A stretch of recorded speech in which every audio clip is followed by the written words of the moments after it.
अस्सलाम वालेकुम नाज़रीन, एक नई सुबह के साथ हन्नान बुखारी का आपकी खिदमत में सलाम पेश है। नाज़रीन, दुआ है कि आज की सुबह आपके लिए ढेरों खुशियां लेके आप ही की चौखट पे आपका इंतजार कर रही हो। इसी दुआ के साथ आज के प्रोग्राम को आगे बढ़ाते हैं। जनाब, शहर फैसलाबाद का मौसम काफ़ी सुहाना हो चुका है। खुशगवार मौसम तो है, लेकिन धुंध ने लपेट में ले रखा है शहर फैसलाबाद को। मैनचेस्टर ऑफ पाकिस्तान के अंदर धुंध इस कदर ज्यादा है कि चंद मीटर के फासले से भी देखना जो है वो मुश्किल हो चुका है। आज मैं भी ऑफिस बड़ी मुश्किल से पहुंचा हूं, हालांकि 10 बज रहे हैं, लेकिन इसके बावजूद शहर फैसलाबाद के अंदर इस कदर ज्यादा धुंध है और मोटरवे जो है उसे बंद कर दिया गया है, अभी तक बंद है। और इसके साथ साथ आपको यह भी बताता चलूं, महकमा मौसमियात के मुताबिक उनका कहना है कि गैर जरूरी सफर से जो है वो इज्तनाब किया जाए, क्योंकि धुंध के अंदर ट्रैफिक हादसा के बढ़ने का खदशा मौजूद होता है। आइंदा आने वाले 24 घंटों के अंदर शहर फैसलाबाद का मौसम कैसा रहेगा, देखते हैं टुडेज वेदर में।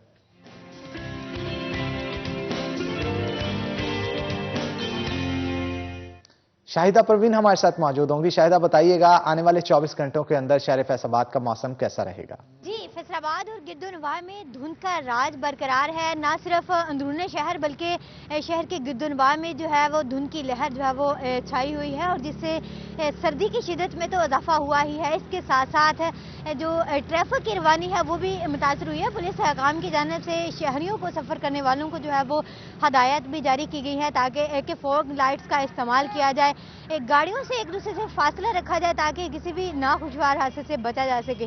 दर्जा हरारत की बात करें तो इस वक्त कम से कम दर्जा हरारत 5 डिग्री सेंटीग्रेड है, जबकि ज़्यादा से ज़्यादा 17 तक जाने का इम्कान जाहिर किया गया। हवा में नमी का तनासब 86% तक रिकॉर्ड किया गया।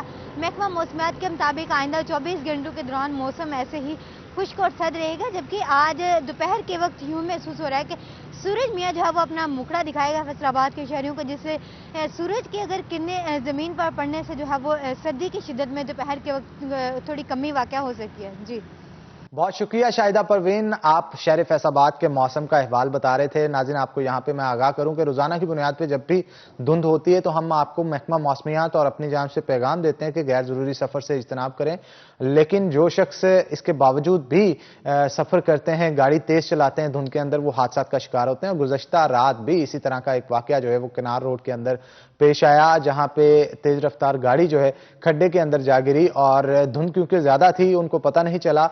ड्राइव जो है वो अनइंटेंशनली कर रहे थे, इंटेंशंस के साथ ड्राइव नहीं कर रहे थे, और यही वजह थी कि धुंध के अंदर गाड़ी जो है वो खड्डे में जा गिरी। और ये शुक्र है कि किसी किस्म का जानी नुकसान जो है वो नहीं हुआ, क्योंकि आप जब धुंध के अंदर तेज गाड़ी चढ़ा रहे होते हैं अपनी जान तो जोखिम में डालते ही डालते हैं, साथ में अगर खुदा न खास्ता किसी बाइक या गाड़ी के साथ आपको कोई हादसा पेश आ जाता है तो उससे ज्यादा नुकसान पहुंच सकता है, दूसरे की जान भी जाने का खतरा होता है। इसलिए खुदारा खुदारा हम आपको बार बार कहते हैं कि धुंध के अंदर जो है वो गैर जरूरी सफर से इज्तनाब करें। ये गुज़श्ता रात जो किनार रोड पे वाकया हुआ है, इस तरह के वाकयात शहर के दीगर इलाकों में भी पेश आ सकते हैं। मोटर बाइक हो, साइकिल हो, गाड़ी हो, धुंध के अंदर जो है वो सफर से इज्तनाब करना चाहिए। अलबत्ता बहुत जरूरी कोई काम हो तो घर से निकलना चाहे तो गाड़ी और बाइक के ऊपर फोग लाइट्स लगवाएं और फोग लाइट्स चलाकर सफर करें और ध्यान के साथ सफर करें ताकि किसी किस्म का हादसा रास्ते में पेश ना आए। जनाब, आपको एक और खबर यहां पे देते हैं कि अमेरिकन प्रेसिडेंट ट्रंप जो हैं उन्होंने जो बाइडन जो कि नए मुंतखब हुए हैं सदर, उनकी तकरीब हलफ बर्दारी में जाने से इनकार कर दिया है। और इनकी जो बेटी है उसने कहा है कि मैं ज़रूर जाऊंगी तकरीब हलफ बर्दारी के अंदर। और इसके साथ साथ गवर्नमेंट की तरफ से 7000 अकाउंट जो है वो बंद कर दिए गए अमेरिका के अंदर ट्रंप के हामियों के, क्योंकि सोशल मीडिया के ऊपर इंतशार फैलाया जा रहा था। और इसी तरह से जो इंटरनेशनल मीडिया के मुताबिक जो हमला किया गया था और इंतशार फैलाया जा रहा था, उसी वजह से ये अकाउंट्स जो है वो बंद किए गए थे। तो एक अब रीच जो है वो उससे हटती हुई अमेरिका के अंदर नजर आ रही थी कि हर दफा प्रेसिडेंट आता था और जो जाता था उसने तकरीब हलफ बर्दारी के अंदर जो है वो शिरकत भी करनी होती थी। तो इसके अलावा अगर हमारे शहर की बात की जाए, हमारे मुल्क की बात की जाए, स्टडीज के हवाले से आज बच्चों की गुफ्तगू करेंगे, क्योंकि स्कूल्स खुलने जा रहे हैं कोविड के बाद और बच्चे जो हैं वो अपने बैग्स की तैयारी कर रहे हैं और ये देख रहे हैं कि कब अब स्कूल्स खुलेंगे और वहां पे जाके तालीम जो है वो शुरू करेंगे। एसओपीज को मद्देनजर रखते हुए स्कूल्स को खोला जाएगा।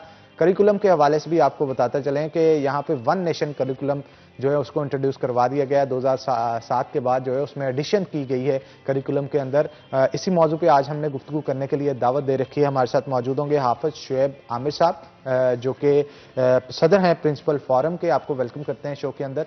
सर मुझे पहले थोड़ा सा ये गाइड कीजिएगा ऑडियंस को भी कि ये वन नेशन करिकुलर में क्या क्या चीजें आ जाती हैं और बच्चे इसको किस तरह से फॉलो करेंगे, क्योंकि मदरसे के अंदर भी बहुत सारे बच्चे पढ़ते थे, वहां पे निज़ाम तालीम कुछ मुनफिद था आम स्कूलों से। क्या मदरसे के बच्चे भी उसमें अब शुमार करेंगे, जो इम्तिहानात लिए जाएंगे उनका करिकुलम भी सेम होगा? जी, पहले अब तक जो हमारे मुल्क में था वो ऐसा है कि अगर एक शहर में 100 स्कूल हैं या मुल्क में हज़ारों स्कूल है तो हज़ारों समत पे बच्चों की तरबियत और तालीम हो रही थी कि कोई कुछ पढ़ रहा है और कोई किसी तरह सोच रहा है, उनकी सोचें भी बदल रही थीं।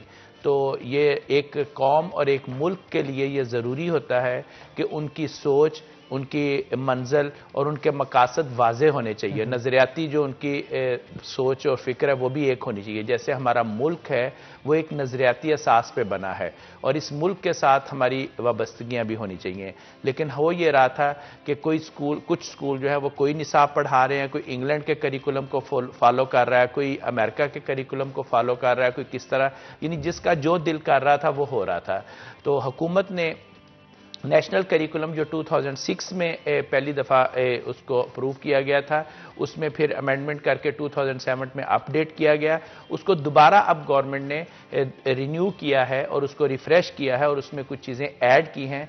असल में असल इसका नाम है सिंगल नेशनल करिकुलम, जो मदारस, स्कूल्स, हर तरह के तालीमी इदारों में वो लागू होगा कि यानी एक समत में कौम जा रही होगी। ये नहीं है कि हर बंदा अपनी कोई अलग अलग समत, अलग अलग सोचें या अलग अलग बच्चों के वो नज़रियात डेवलप नहीं होंगे। तो इसी को गवर्नमेंट ने स्लोगन दिया है वन नेशन वन करिकुलम का। तो अब ये इंशाअल्लाह ताला गवर्नमेंट उस पर अमल करने जा रही है, लेकिन अभी उसकी बुक्स तो मार्केट में नहीं है, लेकिन गवर्नमेंट ने उसकी आउटलाइन फराहम कर दी है और वो आउटलाइन जो है वो असातिज़ा इकराम को चाहिए। जब तक उसके बुक्स, उसके रेलिवेंट बुक्स तैयार नहीं होती, जब तक उसका आगे पूरा मवाद नहीं आता, लेकिन गवर्नमेंट ने एक फॉर्मेट तैयार कर दिया आउटलाइन की शक्ल में। ये मेरे पास उसकी एक आध कॉपी भी मौजूद है कि वो इस फॉर्मेट में ये दस्तयाब है हर जगह। तो ये करिकुलम को गवर्नमेंट यानी असातिज़ा को चाहिए कि इसका मुतालिया करें ताकि वो वेल प्रिपेयर्ड हों जब उन्होंने बच्चों को पढ़ाना है, और जब कुतुब आए तो वो पूरी तरह असातिज़ा पहले पूरी तरह एक्टिव हों और पूरी तरह उससे आगाही हासिल करें और इसके मुताबिक अपने आप को अपडेट कर लें। बिल्कुल आप ठीक कह रहे हैं, और अगर ये मौजूद है तो इसका मतलब ये है कि गवर्नमेंट अब इम्प्लीमेंटेशन की तरफ आ रही है, क्योंकि इम्प्लीमेंटेशन ज़्यादा अहम इक़दाम होता है, ना कि सिर्फ ऐलान कर देना कि इस तरह से किया जाएगा। ये चीज़ काफ़ी अहम होती है। जी बिल्कुल, अब इंशाल्लाह ये इम्प्लीमेंटेशन हो जाना है हुकूमत की तरफ से। बस एक थोड़ा सा यहाँ मैं इख्तलाफ तो नहीं कह सकता, एक रिक्वेस्ट आपके वसातत से कर सकते हैं हम लोग कि इसको गवर्नमेंट की यानी जो प्लानिंग है सम टाइम थोड़ा सा उसमें लैकिंग है, लेकिन ये इकदाम बहुत अच्छा है। वन नेशन वन करिकुलम और या सिंगल नेशनल करिकुलम, ये इकदाम बहुत अच्छा है किसी भी कौम के लिए। देखें ना, आप अमेरिका की अभी बात कर रहे थे तो आप वहाँ देखें वो पूरी कौम एक तरह सोचती है, और अगर थोड़ा सा भी उससे डाइवर्ट होता है कोई एक फ़र्द तो उसको एक कौमी मुजरम समझा जाता है और उसको एक अवामी तौर पे भी उसको अच्छा नहीं समझा जा रहा होता। तो उसकी एक सोच होती है, एक नेशन के यही अलामत होती है। लेकिन हमारे यहाँ बदकिस्मती ये है कि हम इतने सालों में हम एक कौम नहीं बन सके, और हर फर्द अपने आप को कौम समझता है और हर इदारा अपने आप को एक अलग सल्तनत समझता है। तो ये बहुत अच्छा इकदाम है, लेकिन इसमें जो हमें फुकदान नज़र आ रहा है अभी, शायद वो पॉलिसी मेकर्स ने तो बहुत अच्छा काम किया, लेकिन जो इम्प्लीमेंटेशन के लेवल पे अभी प्लानिंग प्रॉपर नहीं है, जिससे ख़तरा ये है कि एक साल हमारा 2020 जो है वो एजुकेशनल तालीमी साल जो है वो कोविड की नज़र हो गया, खुदा ना खास्ता दूसरा साल ये बदनज़मी और इंतशार की नज़र ना हो जाए। इस पे मैं ज़रूर एक कहूँगा कि हमें सोचना चाहिए और उसका एक हल भी है कि बजाय ये कि हम हुकूमत को ब्लेम करें, गवर्नमेंट ने डॉक्यूमेंट जारी कर दिया है। मैं और आप जो भी असातिज़ा हैं पूरे पाकिस्तान में, उनको चाहिए कि इसका मुताला करें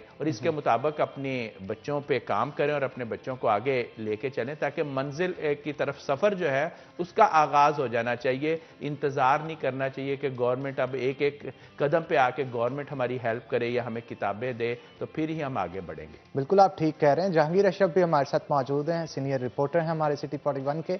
जहांगीर, क्या कहेंगे आप, एक्सेप्टेंस कितनी है हमारे माशरे में इस करिकुलम के हवाले से? गवर्नमेंट ने तो कर दिया अलाउंस, एक्सेप्टेंस की जब बात आती है तो क्या मदरसे वगैरह या दूसरे स्कूल्स जो इस करिकुलम पे नहीं चल रहे थे वो इस पे आ जाएंगे?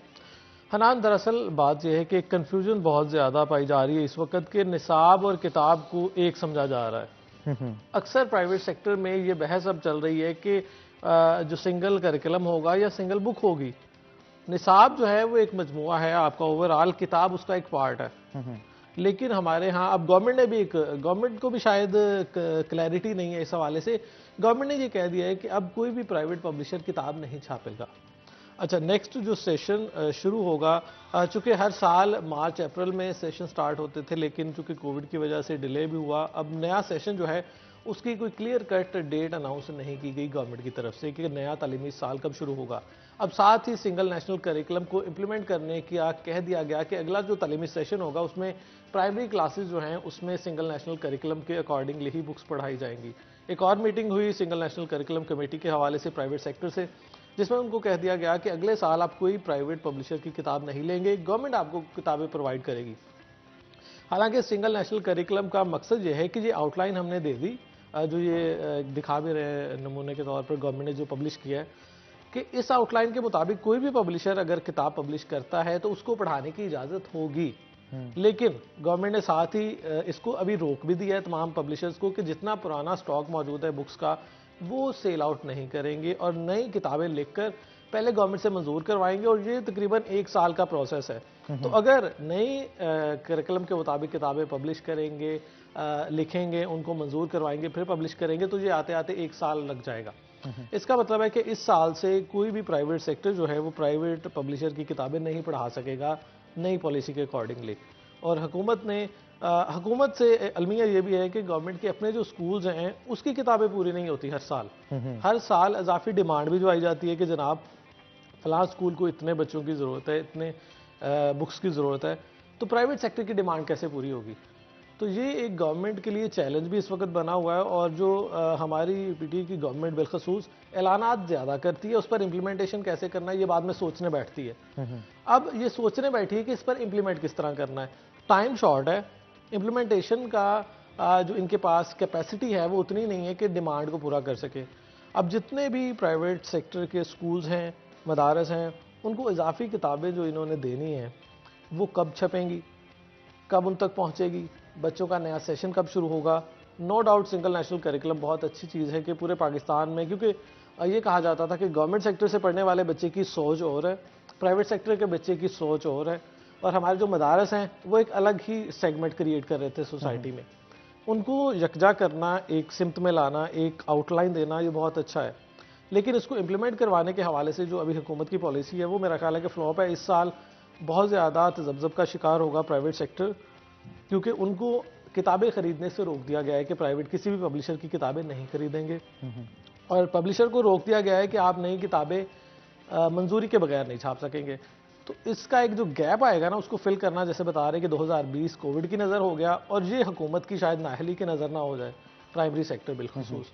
तो अब देखना है कि गवर्नमेंट इसको किस तरह से टैकल करती है। या तो देखिए, जब भी कोई नई चीज़ लॉन्च की जाती है, मुतारिफ करवाई जाती है, उसमें पहले आप मौजूदा जो सिचुएशन है उसको भी आप साथ लेके चलते हैं ना। एकदम से एक चीज़ को ख़त्म करके नई चीज़ जब मुतारिफ करवाएंगे तो आपका शॉर्टफॉल भी आएगा, आपके पास उतनी कैपेसिटी भी मौजूद नहीं कि आप सबकी नीड पूरी कर सके। तो इसका मतलब है या तो बच्चे बगैर किताबों के इस साल गुजारेंगे, जिस तरह गवर्नमेंट सेक्टर में होता था कि बच्चे 1 माह से स्कूल जा रहे हैं, किताबें नहीं आ रही। तो शायद अब प्राइवेट सेक्टर में भी इसी तरह होगा कि बच्चे 1 माह से स्कूल जा रहे हैं, किताबें नहीं आ रही। तो अब ये देखना है कि गवर्नमेंट ये डिस्टर्बेंस तो फिर बहुत आएगी। बच्चों का पहले 2020 का साल भी जाया हो गया और 2021 का भी इसी तरह जाया हो जाएगा। ये तो बड़े मसाइल हो जाएंगे जनाब, आप क्या कहेंगे? जी, मसाइल तो यकीनन होंगे, क्योंकि पहले जो स्कूल्स पीटीबी की बुक्स पढ़ा रहे हैं, नो डाउट बहुत अच्छा करिकुलम है। पीटीबी का पहला करिकुलम भी बहुत अच्छा था। उसमें प्रॉब्लम यही थी कि प्लानिंग, लैक ऑफ प्लानिंग है। और किसी भी चीज़ को आप इंप्लीमेंट करते हैं, आप बहुत अच्छा सोचते हैं, आप बहुत अच्छी यानी अगर आप प्लानिंग और इम्प्लीमेंटेशन में फेल हो जाते हैं ना, तो आपके सारे वो पानी फिर जाता है। और जो गवर्नमेंट जो तरीकाकार करने जा रही है वो बिल्कुल ऐसी है जैसे आप एक ट्रेन चल रही थी, आपने उसको रोक के बिल्कुल यकदम उसको बैक नहीं कर सकते। जाहिर है जब आप ट्रेन को डाइवर्ट करना होता है तो वो आपने देखा होगा प्लेटफॉर्म बने होते हैं, उसका आहिस्ता आहिस्ता वो डाइवर्ट किया जाता है।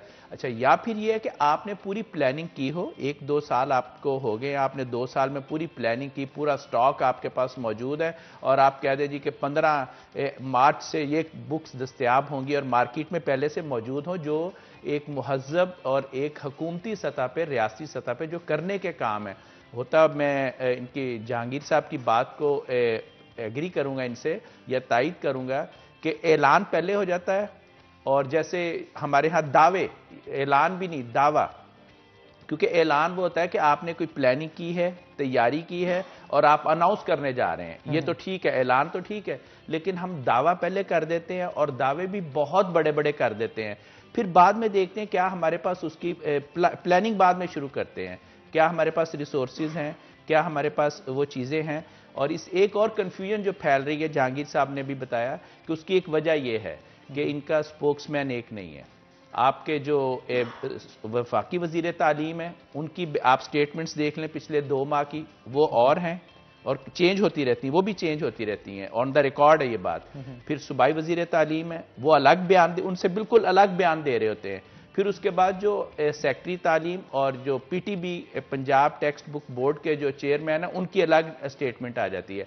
ये चीज़ ज़्यादा कंफ्यूज कर रही है कि ऐसे महसूस हो रहा है जैसे हुकूमती जो तमाम जिम्मेदारान हैं वो खुद एक पेज पे नहीं है, या खुद उनकी अपनी मेंटली प्रिपरेशन या अपनी उनकी जो ग्रुप डिस्कशन है या अपनी उनकी जो ब्रेन स्टॉर्मिंग है वो नहीं हुई। बिल्कुल आप ठीक कह रहे हैं। इस मौजू के ऊपर मजीद गुफ्तगू भी करेंगे, लेकिन एक छोटी सी ब्रेक के बाद। तो नाज़रीन, एक ब्रेक लेंगे, ब्रेक के बाद दोबारा हाजिर होते हैं। कहीं मत जाइएगा, हमारे साथ रहिएगा।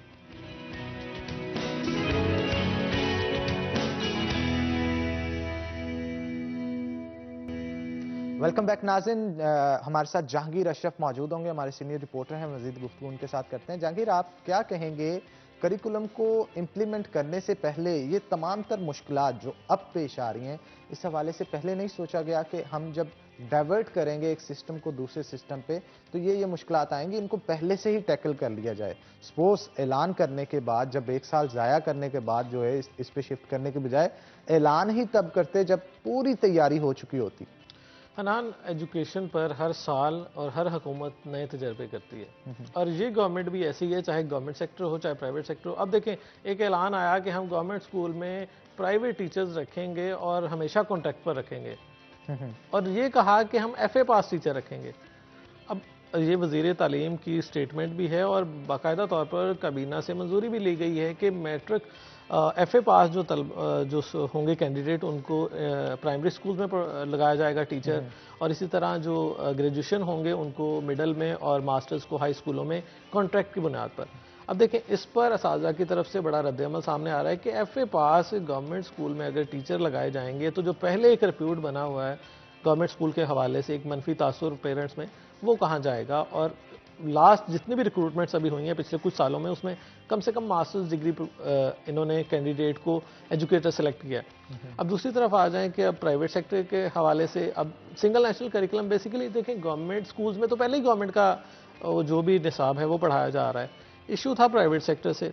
अब इस पॉलिसी को अनाउंस करने से पहले प्राइवेट सेक्टर को एतमाद में नहीं लिया गया। प्राइवेट पब्लिशर्स की तरफ से लाहौर में उर्दू बाज़ार को बंद करके एहतजाज रिकॉर्ड करवाया गया अपना, कि हम इस सिंगल नेशनल करिकुलम को इसलिए नहीं मानते कि आपने हमारी मुशावरत नहीं की और हमारा जो स्टॉक करोड़ों रुपए की किताबें पब्लिश हुई पड़ी हैं वो फरोख्त करने से रोक दिया, क्योंकि हर साल जो प्राइवेट सेक्टर है उसकी नई बुक्स जनवरी में ही अवेलेबल होती हैं, दिसंबर जनवरी, और अक्सर प्राइवेट सेक्टर की तरफ से दिसंबर में एनुअल एग्जाम लेकर जनवरी में नया सेशन बिठा दिया जाता है, क्योंकि गवर्नमेंट करती है मार्च में स्टार्ट। ये एक 2020 तो एक ऐसा हो गया ना साल जिसमें कोरोना की नज़र हो गया और बहुत सारा डिस्टर्ब हुआ प्लान, चाहे वो गवर्नमेंट हो प्राइवेट हो, इवन बोर्ड के एग्ज़ाम नहीं हो सके पिछले साल। तो अब जो नया सेशन शुरू होगा, इस हवाले से गवर्नमेंट को तमाम प्राइवेट सेक्टर को भी लूप में लेना चाहिए था, एतमाद में लेना चाहिए था। और ये बड़ी वजह होती है कि प्राइवेट सेक्टर जो है वो गवर्नमेंट से पहले अपना एनुअल प्रोग्राम जो है एजुकेशन का वो शुरू कर देता है। उनकी किताबें गवर्नमेंट से पहले मार्केट में अवेलेबल होती हैं। इस साल क्या हुआ है कि अब मार्केट में अवेलेबल नहीं है और गवर्नमेंट ने अनाउंस कर दिया है कि जनाब किताबें हम देंगे। अब गवर्नमेंट की किताबें कब आएंगी? पहले भी ये रूटीन होती थी कि जब गर्मियों की छुट्टियां हैं तो तब गवर्नमेंट की किताबें मार्केट में आ रही हैं। उससे पहले जो 2-3 माह होते थे वो बच्चे बगैर किताबों के, आधे बच्चों को किताबें मिल रही हैं, आधे बच्चे बगैर किताबों के पढ़ रहे हैं। तो अब प्राइवेट सेक्टर में भी इसी तरह होगा कि बच्चे स्कूल जाएंगे। अब देखें, गवर्नमेंट ने अनाउंस कर दिया ना 18 जनवरी से मैट्रिक और उसके बाद 25 से ऑनवर्ड जो है वो आपके प्राइमरी क्लासेस। ये इशू इस वक्त है प्राइमरी क्लासेस का। और गवर्नमेंट स्कूल और प्राइवेट स्कूल का जो सबसे ज़्यादा आपस में टाकरा होता था ना, वो इसी बेस पर है कि प्राइमरी में बच्चे जो हैं वो पेरेंट्स की कोशिश होती है कि हम प्राइवेट सेक्टर में पढ़ाएं, क्योंकि गवर्नमेंट सेक्टर के पास उतना ज़्यादा फ्रेंडली इन्वायरमेंट सच नहीं होता। पहले भी बात हुई थी कि इन्होंने अर्ली चाइल्ड एजुकेशन के नाम से एक प्रोजेक्ट लॉन्च किया। उसमें फैसलाबाद के 200 के करीब स्कूल्स में ये कमरे होंगे जिसमें बच्चों को अट्रैक्टिव इन्वायरमेंट दिया जा रहा है। लेकिन गवर्नमेंट की कंपैरिजन अगर प्राइवेट को देखें तो हर स्कूल में ही इस तरह के अर्ली चाइल्ड एजुकेशन के थीम को लेकर बच्चों के लिए अट्रैक्टिव प्लेसेस बनाई होती हैं, रूम्स बनाए होते हैं। लेकिन अब अगर उन प्राइवेट सेक्टर के पास बुक्स नहीं होंगी, वो भी गवर्नमेंट की तरह इंतज़ार में होंगे कि कैसे गवर्नमेंट मार्केट में बुक्स लेकर आए, हम बच्चों को दें। तो ये अब पेरेंट्स के लिए ये होगा जनाब, अगर इधर भी किताबें नहीं मिल रही, उधर भी नहीं मिल रही, या इधर भी वही होगा उधर भी वही होगा, तो एक पेरेंट्स के माइंड में भी क्लैरिटी जो है वो नहीं आ पाएगी कि हम बच्चे के लिए कौन सा प्लेटफॉर्म चूज़ करें। तो ये एक जो कन्फ्यूजन है ये ऊपर से नीचे तक अब जाएगी और पेरेंट्स तक जाएगी कि पेरेंट्स के लिए डिसाइड करना मुश्किल हो जाएगा कि हम क्या करें। बेसिकली आपकी ज़्यादातर जो डिपेंड करता है वो टीचर्स पर डिपेंड करता है। अब हमारे यहाँ गवर्नमेंट स्कूल में टीचर्स नो डाउट बहुत ज़्यादा क्वालिफाइड हैं और उनको इंडक्शन ट्रेनिंग मस्ट होती है स्कूल में आने से पहले। लेकिन मसला वो है कि इम्प्लीमेंट टीचर ने करवाना है और गवर्नमेंट स्कूल के टीचर्स का जो एतमाद है ना वो बहुत ही कशमकश का शिकार है पेरेंट्स के हवाले से। वो कहते हैं जनाब ये जितनी मर्जी ट्रेनिंग कर लें, जितना मर्जी क्वालिफाइड हों, जब ये गवर्नमेंट स्कूल में आके ड्यूटी करते हैं तो इनका मोराल डाउन हो जाता है और बाकी जो इन्वायरमेंट है उस हवाले से हमारे पेरेंट्स मायूस ही रहते हैं कि गवर्नमेंट स्कूल की कारकर्दगी जो है वो इतनी बेटर नहीं है। दूसरी तरफ प्राइवेट सेक्टर है, उनके टीचर्स पर एक डर कह लें, खौफ कह लें, एक तलवार कह लें कि उनकी जॉब उनकी परफॉर्मेंस पर डिपेंड करती है। गवर्नमेंट सेक्टर में अलमिया यह है कि उनकी परफॉर्मेंस को एज सच जज नहीं किया जाता जितना मॉनिटर किया जाता है प्राइवेट सेक्टर में। अब गवर्नमेंट में क्या मॉनिटर होता है जी, हाजिर है या नहीं है। अब देखें, हाजिर होना इस बात की कोई दलील तो नहीं है कि आप एक्टिवली पढ़ा रहे हैं या एक्टिवली पार्टिसिपेट कर रहे हैं क्लास में। अब इतनी ज़्यादा एक्टिविटी बेस्ड लर्निंग के हवाले से गवर्नमेंट सेक्टर की ट्रेनिंग्स हुई, पीली प्रोजेक्ट हुआ, ईसी की ट्रेनिंग हुई और भी कई ट्रेनिंग्स हुई, लेकिन हमारे गवर्नमेंट स्कूल्स में इसकी इम्प्लीमेंटेशन नज़र नहीं आई।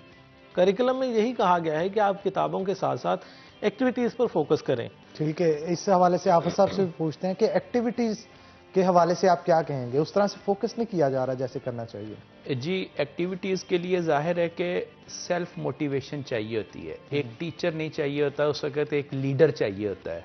और लीडर बच्चों को लेवल पे जब आप टीचर्स को इवेल्यूएट, जिस तरह इन्होंने जहांगीर साहब ने कहा कि आप उसकी हाज़िरी को चेक करते हैं, उसकी दीगर चीज़ों को चेक करते हैं, लेकिन उसके अंदर जो एक करेज होती है या उसके अंदर एक शौक़ और जज्बा और वलवला, वो आप कैसे पैदा करेंगे? जाहिर है कि वो शौक़ और जज्बा और वलवला तभी पैदा होगा जब हम कौमी सतह पर सोचेंगे। मैं दोबारा वो बात करना चाहूँगा जो तालीमी नुकसान के वाले, वो प्राइवेट और हुकूमत के स्कूलों का नुकसान नहीं है, वो हमारी कौम का नुकसान है, हमारी नस्लों का नुकसान होने जा रहा है। और इसके लिए मैं हुकूमत से एक दरख्वास्त करना चाहूँगा कि कम से कम ये 2021 को आप इस तरह चलने दें, जहां इतने साल हमने ये बर्दाश्त किया इस कौम ने, आप बेहतर प्लानिंग के साथ, बेहतर अपना मुनज़्ज़म रोड मैप देके, लेकिन उनके पास रोड मैप ही कोई नहीं है। आज मैं पूरे यकीन से ये बात कह सकता हूं, आप वज़ीर तालीम साहब हैं, सेक्रेटरी एजुकेशन, उनसे पूछें कि रोड मैप क्या है आपके पास इस वन नेशन वन करिकुलम या सिंगल नेशनल करिकुलम को इम्प्लीमेंट करवाने का। They don't have any road map, कोई एक्शन प्लान ही नहीं है उनके पास, सिर्फ जुबानी दावे हैं। और हाँ, दावा करना है तो फिर ये बताएं कि अगर ये नहीं होगा, मुझे पता हो कि मैंने 1 अप्रैल को बुक्स देनी है मार्केट में या 1 मई को बुक्स देनी है, और अगर नहीं होगी तो मेरी वजारत भी जाएगी, मेरी सेक्रेटरीशिप भी जाएगी, मेरे ओहदे भी जाएंगे, तो फिर तो शायद कुछ हो जाए। लेकिन चूंकि पता होता है कि कोई बाद में रिस्पॉन्सिबल नहीं बनेगा और बड़ी आसानी से हम बयान दे देंगे कि वो ये हो गया, वो हो गया, या हम बयान ही बदल देंगे, तो ये बहुत आसान है। कहना, दावे करना बहुत आसान है, अमल करना बहुत मुश्किल है।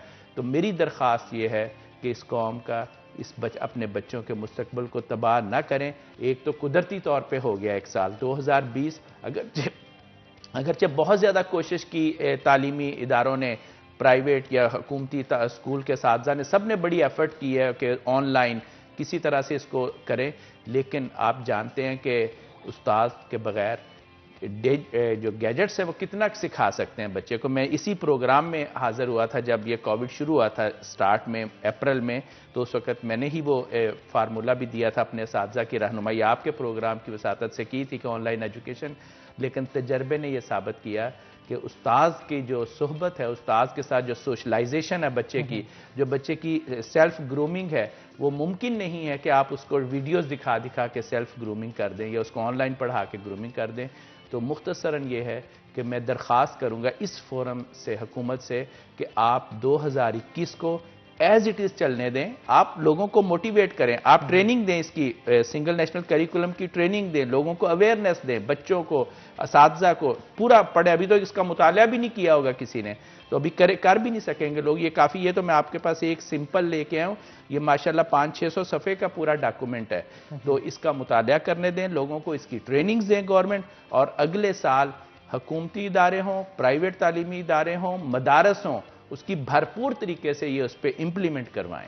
क्या ये डॉक्यूमेंट जो है वो ऑनलाइन अवेलेबल है?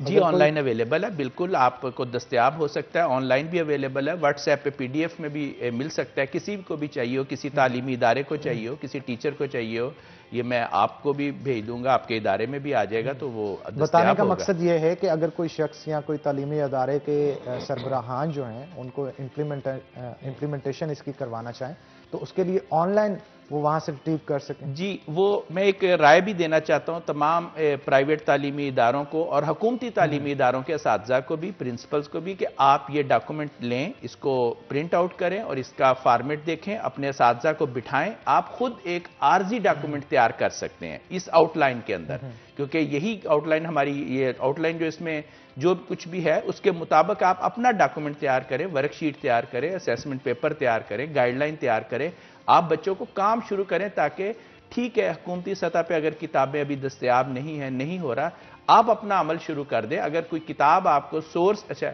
किताब क्या है, किताब एक सोर्स है। जैसे आपने मेरे से बात कर रहे हैं, आप वीडियो बना रहे हैं, कैमरे से बना रहे हैं, आप मोबाइल से बना रहे हैं, असल मकसद मेरी बात और मेरा पैगाम पहुंचना मकसद है। उसके लिए ज़रूरी नहीं है कि आप कोई ख़ास किस्म का कैमरा या ख़ास कंपनी का कैमरा होना चाहिए, ये ज़रूरी नहीं है, लेकिन मकसद पूरा होना चाहिए। इसी तरह हुकूमत का हमारा जो मकसद है हमारी कौमी कि एक तो हम इंटरनेशनल लेवल पे हमारे स्टैंडर्ड होने चाहिए एजुकेशन के, वो अल्हम्दुलिल्लाह पहले भी थे, अब भी हैं।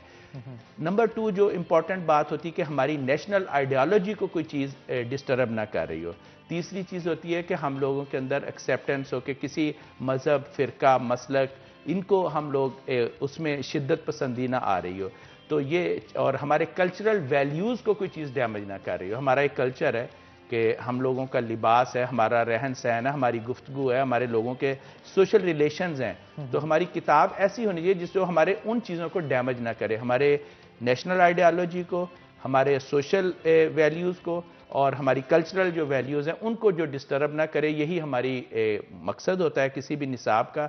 बाकी तो जो मैथमेटिक्स है, इंग्लिश है, या लैंग्वेजेस के जो साइंसेस है, वो तो इंटरनेशनल स्टैंडर्ड या हम सारे उसको ही कॉपी कर रहे होते हैं। ज़ाहिर है हम लोग अभी तरक्की पजीर मुल्क हैं, काश हमारे जो अच्छे लोग पैदा होते हैं वो बाहर चले जाते हैं, साइंसदान हों या डॉक्टर्स हों, तो चूंकि यहाँ तो हम कुछ इनोवेशन कर ही नहीं रहे, क्योंकि सारे इनोवेटर्स जो होते हैं उनको हम लोग ऐसा सिस्टम हमने अपना ऐसा बनाया हुआ है कि वो खुद भाग जाते हैं। अगर कोई आ भी जाता है तो उसे हम भगा देते हैं, कभी मज़हब के नाम पे भगा देते हैं, कभी किसी वजह से, कभी किसी वजह से। हमें हुकूमत को असल ये चाहिए कि अपने इस सिस्टम को ऐसा खूबसूरत इन्वायरमेंट बनाए कि यहाँ लोग आए, दानिश आए, यहाँ से विजडम बाहर ना भागे, यहाँ रिसर्चर आए, और हम किसी एजुकेशन के लिए, रिसर्च के लिए किसी बंदे का मजहब, किसी की कोई उसकी कि किस उससे नेशनैलिटी को, इन चीजों को हम मैच नहीं करना चाहिए। आपका जो विजन होता है, आपकी जो रिसर्च होती है,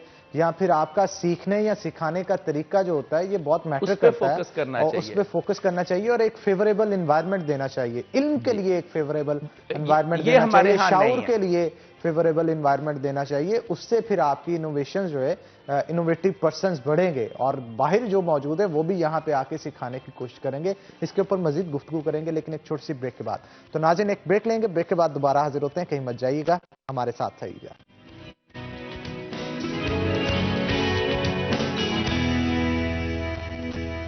वेलकम बैक नाज़रीन, ब्रेक के बाद खुश आमदीद। हमारे साथ जहांगीर अशरफ मौजूद होंगे, हमारे सीनियर रिपोर्टर हैं, उनसे मजीद गुफ्तगू करेंगे। जहांगीर, आप क्या कहेंगे, अगर गवर्नमेंट चाहे तो ये तमाम तर मसाइल दूर कर सकती है? क्योंकि गवर्नमेंट की तरफ से अक्सर ये कहा जाता है कि वसाइल की कमी होने के बावजूद मसाइल पैदा होते हैं, तो क्या जो वसाइल मौजूद हैं उनमें ये मसाइल दूर किए जा सकते हैं?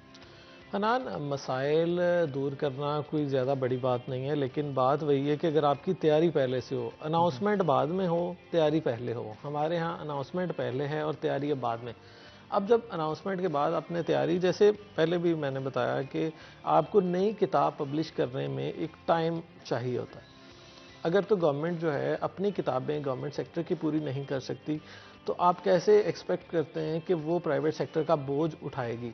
अब जितने भी प्राइवेट पब्लिशर्स हैं, अगर वो इसी करिकुलम को लेकर नई किताबें लिखते हैं, उसकी मंजूरी करवाते हैं अपने अपने जो प्रोविंशियल टेक्स्ट बुक बोर्ड है, उसमें एक टाइम लगेगा।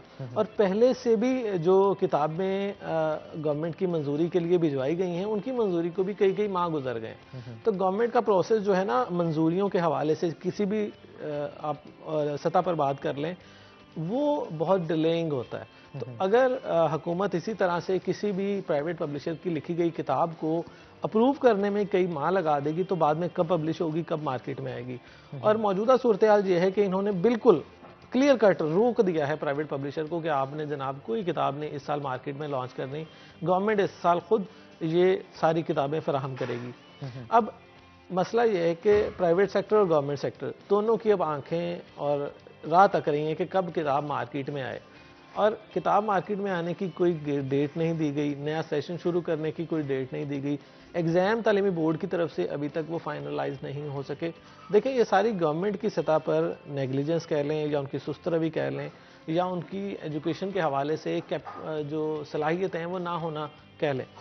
अब तालीमी बोर्ड्स ने अनाउंस किया कि हम मार्च में एग्ज़ाम लेंगे मैट्रिक और इंटर के।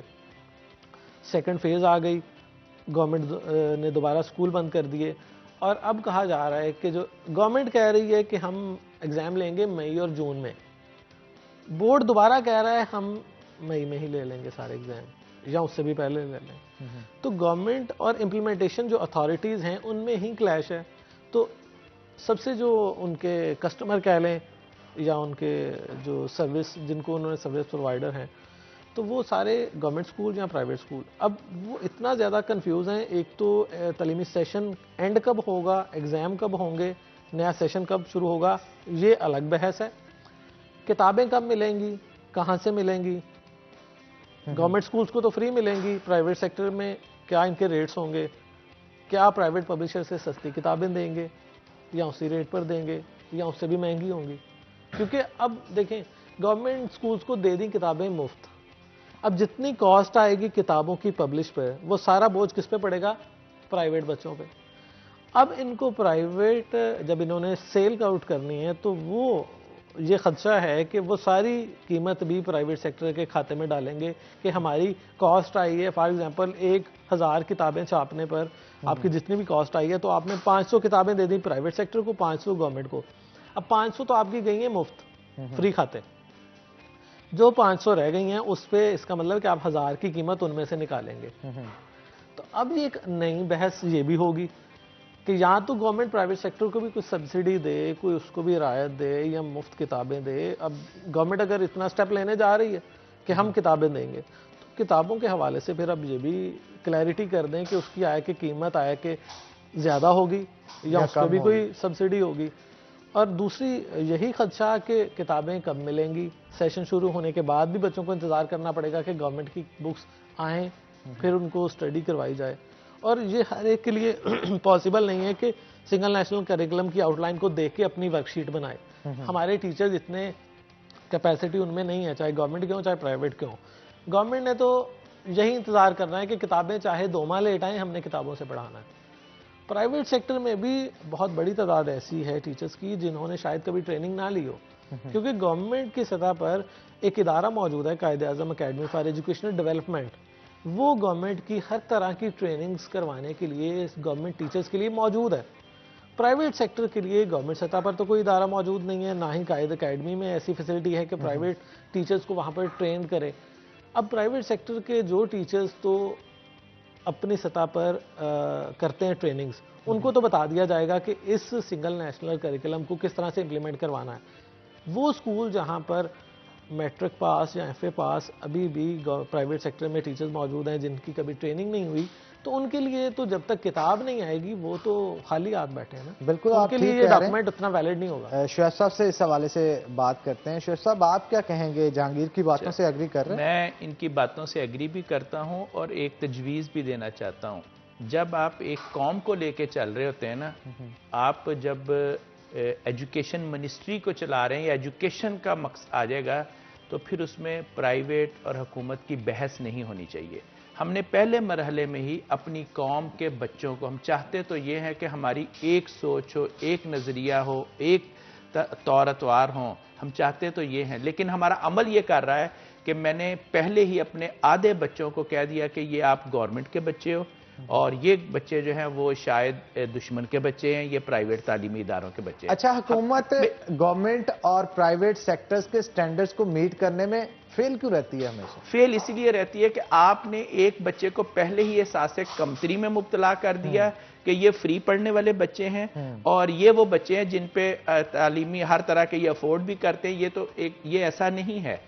सोचना ये चाहिए हमें कि चाहे वो हुकूमत के तालीमी इदारे में पढ़ने वाला बच्चा हो, पब्लिक सेक्टर का बच्चा हो या प्राइवेट तालीम, वो इस कौम का होनहार है, इस कौम का वो मुस्तकबिल का मामार है, उसको इस तरह देखना चाहिए। 1 2 अगर हुकूमती तालीमी इदारों में जो ज़रूरतमंद बच्चे हैं उनको फ्री किताबें दी जाए, और अगर वही ज़रूरतमंद बच्चे अगर प्राइवेट तालीमी इदारों में पढ़ रहे हैं उनको भी फ्री किताबें दी जाए। अगर हुकूमत के तालीमी इदारों में आप असातिज़ा को ट्रेनिंग देते हैं, प्राइवेट तालीमी इदारों को भी ट्रेनिंग दें। जब आप तालीमी इदारों को तकसीम कर देते हैं कि ये हुकूमत के तालीमी इदारे हैं, आप उसको ऑन ही नहीं कर रहे और आप कह रहे ये प्राइवेट तालीमी इदारे नहीं, ये एक कौम के इदारे। मैं अल्हम्दुलिल्लाह दुनिया के बहुत सारे तरक्की याफ्ता ममालिक में गया हूँ और तालीम के सिस्टम को समझा और मैंने विजिट किए इदारे।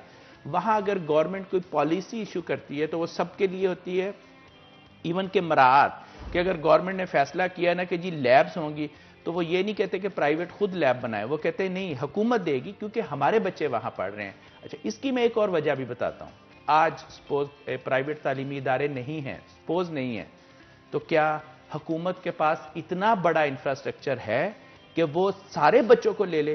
हुकूमत इसको समझे कि ये हमारे साथी हैं, प्राइवेट तालीमी इदारे हमारे साथी हैं। कुछ बच्चे, हमारे पास बिल्डिंगें कम हैं, हमारे पास इदारे कम हैं, इंफ्रास्ट्रक्चर कम है, तो ये प्राइवेट तालीमी इदारों ने वो गैप फिल किया हुआ है। आज भी देखें कि आप हुकूमती तालीमी इदारों में जो हाई हिस्सा है वहाँ 70-70, 80-80 बच्चे हैं।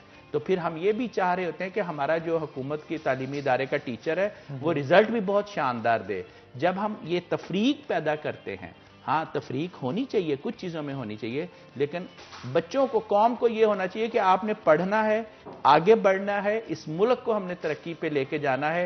वो जहां मर्जी पढ़ो आप, बिल्कुल आप ठीक हुकूमत कह आपकी रहे हैं। जिम्मेदार हमें है। अपनी 25A सोच तब्दील करने की जरूरत है, और जब ये सोच तब्दील हो जाएगी तो तमाम तर मुआशरा जो है वो तरक्की की राह पे गामजन होगा। बहुत शुक्रिया शुएब साहब आज के शो में आने के लिए। जहांगीर अशरफ आपका भी बहुत शुक्रिया।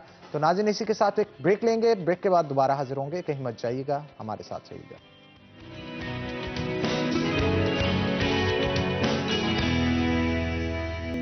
वेलकम बैक नाज़रीन, ब्रेक के बाद खुश आमदीद। अगर आप चाहते हैं कि आपकी पर्सनैलिटी बेहतरीन हो तो उसके लिए आपकी ड्रेसिंग और हेयर स्टाइल जबरदस्त होना चाहिए। मेरा hairstyle prime hair club की तरफ से बनाया गया है। तो हमारा फेवरेट सेगमेंट किचन स्टार्ट हो चुका है, लेकिन किचन में जाने से पहले मैं आज फिर से आपको कहूंगा कि आपके अंदर कोई टैलेंट अगर मौजूद है, वो टैलेंट किसी भी किस्म का हो, आप अच्छा गाते हैं, आप अच्छी एक्टिंग करते हैं, आप अच्छी पेंटिंग्स बनाते हैं, या इसके अलावा डायलॉग डिलीवरी आपकी अच्छी है, कोई भी आपके अंदर टैलेंट मौजूद है, तो उसकी 30 सेकंड की वीडियो बनाएं और बना के हमें उस नंबर पे टेक्स्ट करें जो कि आपकी स्क्रीन के ऊपर दिया जा रहा है। हम आपका टैलेंट दुनिया के सामने लेके आएंगे, और अगर अच्छा टैलेंट हुआ, वायरल हुआ, तो आपको अच्छा प्लेटफॉर्म भी मिलेगा। और इसके साथ साथ अगर आपकी बर्थडे है, या इसके साथ साथ आपके किसी प्यारे की बर्थडे है, उसकी सेलिब्रेशन की वीडियो बनाएं, 30 सेकंड की वीडियो बना के आप हमें वो भी सेंड कर सकते हैं। हम वो भी आपकी स्क्रीन के ऊपर चलाएंगे और आपकी खुशियों के अंदर शामिल होंगे, दुनिया को आपकी बर्थडे सेलिब्रेशन जो है वो दिखाएंगे। तो चलते हैं किचन में, देखते हैं कि आज हमारे शेफ यूके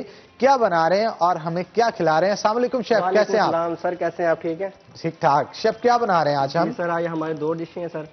2 डिशेस बना रहे हैं जी, एक ही टाइम में? जी सर, ठीक है। आज क्या स्पैगेटी पास्ता है सारा हमारा। Patty pasta, spaghetti pasta spaghetti pasta, ठीक और है। हमारे पास क्रिस्पी विंग्स है सर। Crispy wings. जी, जी। जनाब, आज हम स्पैगेटी पास्ता बनाएंगे जो कि बच्चों को, बड़ों को, दोनों को बड़ा पसंद होता है, और साथ में क्रिस्पी विंग्स बनाए जाएंगे। ये भी दोनों की ही पसंद होते हैं, बच्चे भी इसे बड़ा लाइक करते हैं और बड़े भी। और सर्दियों के अंदर ऐसी डिशेस जो हैं वो घरों के अंदर बनाने का खास एहतमाम किया जाता है, क्योंकि सर्दी के अंदर, कड़क सर्दी के अंदर गर्मा गर्म खाना सर्व किया जाता है, जब आपको उससे मौसम का मजा दुबाला हो जाता है। तो इसकी रेसिपी क्या होगी, 1 बाय 1 दोनों की बताएं। ये हमारे पास थाई का चिकन है सर, क्रिस्पी विंग जो बनाते हैं। ये हमारे पास थाई का चिकन हमने मैरिनेशन पहले किया हुआ। इसमें हम इसमें ऐड करेंगे होस्टो सॉस, हॉट सॉस। ये करने से पहले मैं चाहता हूं आप मैरिनेशन का मेथड बता दें जिन लोगों को पता नहीं है, क्योंकि हमने और नाज़रीन को बताता चलूं, मैरिनेट चिकन को पहले कर लिया था, अब आपने चिकन को किस तरह से मैरिनेट करना है वो भी आपको बता। ये हमारे पास हॉट सॉस है, ठीक है सर। 3 चम्मच इसमें लेंगे, 1 पाव चिकन में, ठीक है। 2 व्हाइट पेपर के, ठीक है, स्पून हो गए सर, ठीक है। 1 क्रैश चिली का चम्मच हो गया। ये नजर वाजे नजर आ रहा है सर, 1 चम्मच क्रैश चिली का। मैं चाहता हूं आप यहीं पे रख के दिखाएं ताकि ऑडियंस कैमरे के साथ भी इसे कैप्चर कर सके। ये चिली पाउडर कितना डालना है? 2 चम्मच हो गया, हाफ पाव। ठीक है, ठीक है। 2 व्हाइट पेपर के, ठीक है। हल्का सा चिकन पाउडर का टच देंगे। ठीक है जी सर। और इसके अलावा जी हॉट सॉस है, हॉट सॉस 1 करी स्पून होगा इसमें। इनके करी स्पून डाल के इसको अच्छे से मैरिनेट किया जाएगा, और तकरीबन 4 से 5 घंटे आप घर के अंदर रखें अगर इसे अच्छे से करना है। जी जी। तो ये देखें, ये सारी जज़ब हुई है मैरिनेशन। ठीक है। और इसके बाद फिर इसे क्या करेंगे? इसको गोल करेंगे। ये था, ये इजी हो जाता है गोल। अच्छा, ये मैदा लगाएंगे, गोल करके इसे मैदा लगाया जाएगा। मैदा लगा के सर इसको फिर फ्राई करेंगे सर। फ्राई करेंगे तो मेरा ख्याल है चूल्हा में जला दूं ताकि फ्राई करें इसे। लेकिन मुझे ये भी बताना है आपने कि इसे फ्राई किस में किया जाएगा? सर गोल्डन कुकिंग ऑयल में फ्राई करेंगे सर। जनाब, गोल्डन कुकिंग ऑयल में इसे फ्राई किया जाएगा। गोल्डन कुकिंग ऑयल बनाने वालों का यह कहना है कि इसे हिफ्ज़ाने सेहत के असूलों के आइन मुताबिक कुदरती अज्जा के साथ तैयार किया जाता है डबल ऑटोमेटिक प्लांट पे, जिसका मकसद ये होता है कि इसकी क्वालिटी बेहतरीन हो और आपके खानों की लज्जत को 4 चांद लगा दे। इसके अंदर विटामिन का ब्लेंड भी मौजूद होता है, जिसके अंदर विटामिन ए, विटामिन डी और विटामिन ई भी मौजूद होता है। विटामिन ए आपके विजन को क्लियर करता है, विटामिन डी आपकी कैल्शियम अब्जॉर्प्शन, जबकि विटामिन ई आपकी ओवरऑल हेल्थ और हेयर फॉलिकल्स के लिए काफी रिस्पॉन्सिबल होता है। तो अगर आप चाहते हैं अपनी सेहत के साथ साथ खानों की लज्जत को बरकरार रखें, तो उसके लिए बाजार में जाते ही सबसे पहले आपको इंतखाब करना होगा गोल्डन कुकिंग ऑयल और गोल्डन घी का। तो जनाब आगे बढ़ते हैं। ये फ्लोर है सर, ये इसको क्रिस्पी कर देगा। ठीक है, फ्लोर इसको क्रिस्पी कर देगा, और क्योंकि मैरिनेट किया होता है थोड़ा नमी होती है, और नमी के साथ आप जब फ्लोर लगाएंगे और इसको बाउल बनाएंगे तो ये बाउल बन जाएगा। ठीक है। तो जैसा कि आप देख रहे हैं इस वक्त कि अभी जो है इसको मैदा लगाया जा रहा है, और मैदा लगाने के बाद इसे गोल शेप में तैयार किया जाएगा। और फिर इसको फ्राई किया जाएगा। जी, जी। तो कितना टेम्परेचर हो जाए ऑयल का फिर हम इसे फ्राई करेंगे? सर 100 होगा सर, ठीक ये है। टेम्परेचर के हिसाब ये से। तकरीबन अभी 20 सेकंड और लगेंगे और उसके बाद जो है हम इसको फ्राई करेंगे। और दूसरी जानब जो स्पैगेटी बनाने हैं उसकी भी साथ साथ बताते चले ना। ये तो हमारे पास पास्ता है सर, स्पैगेटी, ठीक है। इसकी जो डो है ना, उसमें हम ऐड करेंगे 1 kg मैदा हमारे पास जी। उसमें हम 4 एग्स ऐड करेंगे और येलो कलर 1 टीस्पून डालेंगे। ठीक है। उसको सीधे प्रेस करेंगे। ठीक है। प्रेस करने के बाद उसको किसी बेलन के साथ या किसी घर में मशीन है उसमें निकाल के, जो आप घर में, ये तो स्प्रिंकल डाले हुए ना ये, मतलब मोस्टली तो जी, वो जी। बाजार से रेडी भी मिलती हैं उनको, सर, अगर आप बॉईल कर लें। सर वो और चीज़ है, ये और बड़ी डिफरेंट चीज़, बड़े मजे की चीज़ हाँ, है ये तो खुद फिर जाने- ओरिजिनल जी, जी। रेसिपी है ना। जी, जी। अगर आप इसी के साथ तैयार करें तो बेहतर होगा। जी, जी। तो मैं चाहता हूँ जल्दी जल्दी आप जो है वो रेडी करें इनको। और अभी इसमें जो जाएगा हॉस्टर सॉस है सर, ऑस्टर सॉस। जी जी। ठीक है। इसके बाद इसमें जाएगा रेड कैप्सिकम है, ग्रीन कैप्सिकम है और टमाटर, जिंजर कटिंग करेंगे बिल्कुल जी, इसकी। यहाँ पे एक कंप्लीट इसकी रेसिपी के लिए वेजेस जो हैं वो मौजूद हैं, जैसा कि आप देख सकते हैं। इसके अंदर ऑनियन तो नहीं डलेगा, नहीं, ऑनियन सर, मिर्चें डलेंगी, जी, जी। Garlic डलेगा, ginger. टमाटर डलेगा, लींबू डलेगा और कैप्सिकम 2। अच्छा, ये मुख्तलिफ कलर वाले डालने से क्या होगा, टेस्ट सर होता है? एक तो इनकी लुक अच्छी आती है, एक जो चाइनीज डिश होती है अक्सर सर उसमें कैप्सिकम बहुत ज्यादा अच्छा, होती एक और चीज कि बंद गोभी मोस्टली इसमें यूज की जाती सर, है, आम या आइसबर्ग, दोनों में से कौन सी आइसबर्ग सर यूज होगी। सर क्रिस्पी विंग्स जब हम फ्राई करेंगे इसको गार्लिक सॉस में इसमें मुकम्मल तैयार किया जाएगा, इसके नीचे गार्निश करना, उसके नीचे ऊपर लगाएंगे सर क्रिस्पी विंग्स। चलें ठीक है जनाब, मैं चाहता हूं आप इसे रेडी करें फिर जल्द अज जल्द। और एक तरफ हम जब इसको फ्राई कर रहे होंगे चिकन को, जो कि क्रिस्पी चिकन है हमारा, उतनी ही देर में हम जो है वो स्पैगेटी भी साथ साथ में तैयार करेंगे। अच्छा, इसको ज्यादा क्रिस्पी बनाने के लिए कोई अंडा शंडा नहीं लगाना चाहिए इसके साथ? सर इसकी मैरिनेशन लगी हुई है, ये जो फ्लोर है ना, इसको पानी में डिप करके एक मतलब फिर हम डिप करेंगे मैदे में, क्योंकि वो क्रंचीज बन जाएंगे उसके। इसका नाम क्रिस्पी विंग्स है। हाँ, तो क्रिस्पी जी जी। फिर एक मरतबा रख के सर इसको बाद पानी में हल्का सा डिप करके फिर इसको फ्लोर में डिप करेंगे, उसके बाद हम इसको फ्राई करेंगे, बड़ा अच्छा रिजल्ट आएगा। जी जी। अच्छा ठीक है, चलें जी, आप रेडी करें इसे। जी, जी। और इसके साथ साथ मुझे ये भी बताएं कि बेसन जो है वो यूज करेंगे या ये मैदा यूज फ्लोर है सर, बेसन नहीं है सर। ठीक है, मैदा है सर हमारे ठीक पास। है, फ्लोर यूज किया जाएगा, व्हाइट मैदा यूज किया जाएगा इसके लिए। अच्छा, साथ में कोई सॉस भी तैयार करेंगे हम? सर सॉस है ना, ये जो क्रिस्पी विंग्स की सॉस है सर ना अटैच करेंगे, जो उसमें फ्राई करेंगे, ये हमारी गार्लिक सॉस है इसके अंदर, यानी कि मैं चाह रहा हूँ क्रिस्पी विंग्स के साथ जो सॉस जो एज अ केचप के जगह रिप्लेस करनी है, वो सॉस कौन सी होगी, किस तरह से रेडी एक गार्लिक मायो सॉस है सर हमारी। मायो गार्लिक तैयार की जाएगी उसके साथ? मायो गार्लिक तैयार करने के लिए भी कोई रेसिपी होगी या बाजार से वैसी ही जो मिलती है? सर माइनीज होता है, उसमें ऐड करते हैं सर, गार्लिक चॉप किया हुआ, ग्राइंड किया हुआ, उसमें हम टेस्ट डालते हैं। ठीक है जी, ठीक है। तो आप इसे फ्राई करना शुरू करें, मेरा ख्याल टेम्परेचर जो है वो काफी हो गया है, तो इसे फ्राई करके रेडी करें। उतनी देर हमारे जो आज के गेस्ट हैं, मैं उनसे भी हमारे जो नाज़रीन हैं उनका तारुफ करवा दूं।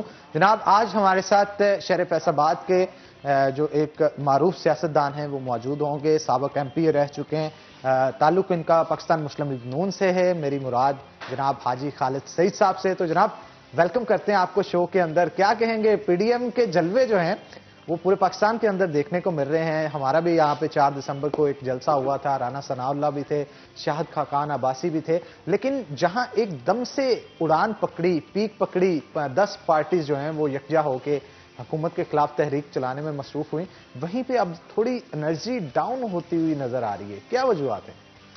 एनर्जी तो आप देख रहे हैं कि पूरे पाकिस्तान के अंदर PDM जो है वो अब रैलियों का सेशन शुरू हो गया है, कर रही है, लेकिन इससे बड़ी रैलियां तो आज तक देखने को नहीं मिली जितनी PDM के प्लेटफॉर्म से मिल रही हैं। अच्छा हाई साहब, क्या कहेंगे, हमारी शहर की सियासत की बात कर लेते हैं। कुछ कहा जा रहा था पाकिस्तान तहरीक इंसाफ के पास इनसाइड सिटी शहर के अंदर कोई वजारत नहीं थी, और अगर होती तो उससे बहुत सारे मामला बेहतर हो सकते थे। अब वजारत शहर के अंदर भी आ गई और मामला को ये कहा जा रहा है कि आने वाले दिनों में मजीद बेहतर होंगे, लेकिन अभी कोई इंप्लीमेंटेशन होती हुई नजर नहीं आ रही। सड़कें उसी तरह से टूट फूट का शिकार हैं, अवाम परेशान है, महंगाई ने कमर तोड़ रखी है, बिजली की कीमतें बढ़ रही हैं। ये किस दिशा में जा रहा है, किस सिमत में जा रहा है हमारा मुल्क? देखिए जी, हुकूमतें जो चलती हैं वो एक्सपीरियंस से चलती हैं और प्लानिंग से चलती हैं, फिनांस से चलती हैं। मौजूदा हुकूमत के पास जितने भी आदमी हैं उनका एक्सपीरियंस क्या है, वो तो बाद लोग ऐसे हैं जो कभी बीडी मेंबर भी नहीं बने, कभी जनरल काउंसलर नहीं बने, आज वो वजारतों पे बैठे हुए हैं, और उनको कैसे एक्सपीरियंस होगा। मुस्लिम लीग नून के अंदर एक तारीख बड़ी पड़ी है और तजर्बाकार लोगों की जो है एक बहुत बड़ी टीम है, जो क़याम पाकिस्तान से लेकर आज तक वो टीम काम कर रही है। उनका बहुत बड़ा एक्सपीरियंस है। उस एक्सपीरियंस की बदौलत उन्होंने अपनी पूरी टीम को मोटिवाइट किया, और करने के बाद वो टीम जब लॉन्च होती थी तो फिर उसके रिजल्ट्स जो थे वो आपके सामने आते थे। मौजूदा हुकूमत मुस्लिम लीग नून से हटकर जब पीटीआई की हुकूमत आई, आपने पीटीआई की हुकूमत में देखा कि यहां पर जो नॉन एक्सपीरियंस लोग थे उन्होंने शहर का नहीं बल्कि मुल्क का क्या हाल कर दिया। लोग भूखों मर गए, कारोबार बंद हो गए, लोग कंगाल हो गए, सड़कें टूट गई, अस्पतालों के अंदर मेडिसिन मिलना बंद हो गई, और हर शख्स जो है वो बद्दुआ के लिए हाथ उठाता है, और जान खुलासी के लिए हर शख्स जो है वो यही कहता है कि या अल्लाह इस हुकूमत से छुटकारा मिल जाए। उसकी मिसाल ये है कि अगर आप आटे की कीमतें ले लें, अगर आप दाल की कीमतें ले लें, अगर आप चीनी की कीमतें ले लें, आप घी की कीमतें ले लें, वही अवाम वही मिलने अब हुआ, वो किस तरह से हुआ। लेकिन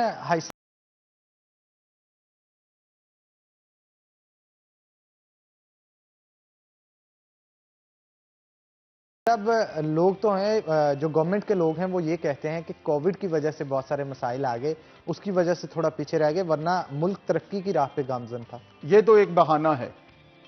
अदरवाइज उससे पहले भी आप देखें कि उससे पहले भी जो था वो मुल्क के अंदर मौशी बहरान जो था वो आ चुका था। ये तो कोई रीजन नहीं है, पूरा मुल्क चलता है, दुकानें टाइम पे खुलती हैं, मिलें टाइम पे चलती हैं, और ये तो कोई रीजन नहीं है, ये तो एक बहाना है अपने फेलियर होने का। अच्छा, अगर मुस्लिम लीग नून की गवर्नमेंट होती आज, बेरोजगारी को दूर करने के लिए और महंगाई को कम करने के लिए सबसे पहले इकदाम उनके क्या होते हैं? तरजीही बुनियादों पे क्या इकदाम करते हैं? तरजीही बुनियादों पे आप देखें जी कि मोटरवे बना, वहां पे कितने लोगों को रोजगार मिला। आज पाकिस्तान के अंदर सबसे बड़ा जो सी पैक बन रहा था, और सी पैक के अंदर कितने लोगों को बेनिफिट्स मिलने थे, कितने लोगों को नौकरियां मिलनी थी, पाकिस्तान का कर्जा कितना उतरना था, और उसकी इनकम जो थी वो कितनी होनी थी। लेकिन सीपैक तो अभी भी चल रहा है साहब, मतलब वो प्रोजेक्ट उसी तरह जारी है जिस तरह से पास्ट में था, तो इसमें इनोवेशन क्या लेके आते हैं आप? उसमें ये चीज आ रही है ना जी, सीपैक के अंदर जो आप देखें कि वो मूवमेंट नहीं है जो पहले थी। मौजूदा हुकूमत जो है ये बातों से काम चलाती है, प्रैक्टिकल से नहीं चलाती। अच्छा, वैसे गवर्नमेंट जो मौजूदा है इनकी जानिब से कहा गया था कि सबसे पहले ध्यान रखा जाएगा गरीब का, कि किस तरह से वो अपने घर का रोजी रोटी चला सके, महंगाई को कम किया जाएगा, और इस मुल्क के अंदर गरीब आदमी जो है उसको तरजीही बुनियादों पे मसाइल से छुटकारा दिलवाया जाएगा। लेकिन हुकूमत में आते ही इनकी तरजीहात तब्दील हो गई, उस हवाले से क्या कहेंगे आप? देखिए जी, हम सबसे पहले देखते हैं कि कौन सी हुकूमत आई है और कौन से नए प्रोजेक्ट लेके आई है।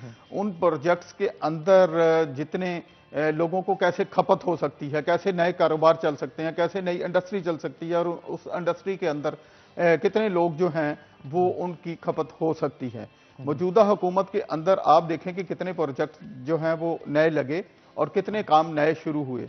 मुस्लिम लीग के दौर में आप देखें कि आप सिर्फ एक चीज की मिसाल देता हूं कि इंडस्ट्रियल जोन ले लें।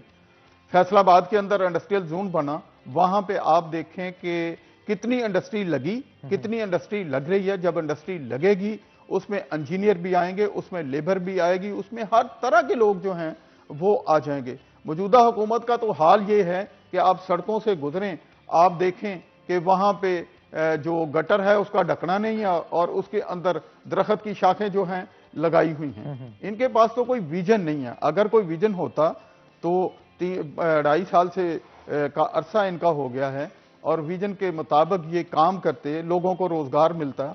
ये कहते थे कि करोड़ों नौकरियां मिलेंगी, ना करोड़ों नौकरियां मिली। आज इनके खिलाफ कभी टीचर्स जो हैं वो एहतजाज करते हैं, कभी इनके अगेंस्ट जो हैं वो पैरामेडिकल के एहतजाज करते हैं, कभी मजदूर इनके खिलाफ जो है वो एहतजाज करते हैं। हाँ, मैं पॉलिटिकली तौर पे जो बात करना चाहता हूं वो मैं ये कहना चाहता हूं कि जब भी किसी मुल्क की तरक्की होती है तो उस मुल्क के अंदर एक प्लानिंग होती है। वो प्लान लॉन्च करते हैं, फिर उस पर अमल दरामद होता है, और फिर उसके बाद जो होती है वो पढ़े लिखे नौजवान हों, लेबर हो, इंडस्ट्री हो, और वो तमाम जो मकातबे फिक्र के लोग आ जाते हैं, हर तरह के लोग आ जाते हैं। लेकिन मौजूदा हुकूमत के अंदर तो हम ये कहते हैं कि एक पैचवर्क जो है ये लगाने की कैपेसिटी में नहीं है, तो ये मुल्क में कारखाने कैसे लगाएगी, इंडस्ट्री कैसे लगाएगी, उनको खपाएगी कैसे? बिल्कुल, आप भी बात ठीक कर रहे हैं। अच्छा, कोविड की वजह से जो नुकसानात हुए, कुछ फायदे भी हुए थे कि हमारे इंटरनेशनल मार्केट का रुझान ज्यादा पाकिस्तान की तरफ हो गया। अब रुझान तो हो गया, ऑर्डर्स की कमी भी बिल्कुल नहीं थी, बल्कि जरूरत से ज्यादा ऑर्डर्स आ गए, और उनको फुलफिल करने के लिए अब एनवायरनमेंट वैसा चाहिए था, हालात वैसा चाहिए थे जिससे वो मुल्क की मैशियत को मजबूत कर सकें। अब लोड शेडिंग शुरू होगी, गैस की लोड शेडिंग शुरू होगी, बिजली महंगी होगी। इन तमाम तर चीजों की वजह से अब उन ऑर्डर्स को फुलफिल कर पाना ताजरों के लिए मुश्किल हो रहा है। आप इस हवाले से क्या कहेंगे?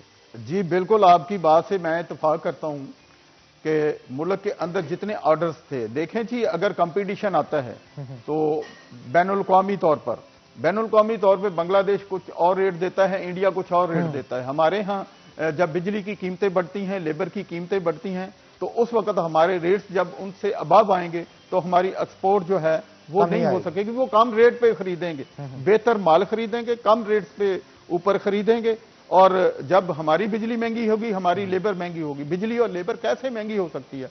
जब मुल्क के अंदर आप बिजली के कारखानों को लगाएंगे, मुल्क के अंदर नए वसाइल पैदा करेंगे।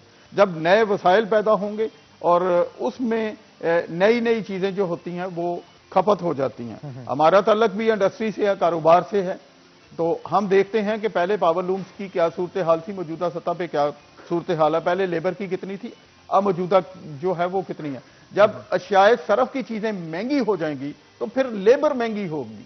मुल्क के जब वसाइल बढ़ेंगे तो आप मजदूरी जितनी है वो उससे मैं कम तो नहीं कहता, बढ़ते हुए हालात के पेश नज़र मैं कहूँगा, बढ़ती हुई आबादी के पेश नज़र कहूँगा, और बढ़ती हुई ज़रूरियात के पेश नज़र कहूँगा कि मजदूर की मजदूरी जो है वो पहले से भी बेहतर होनी चाहिए।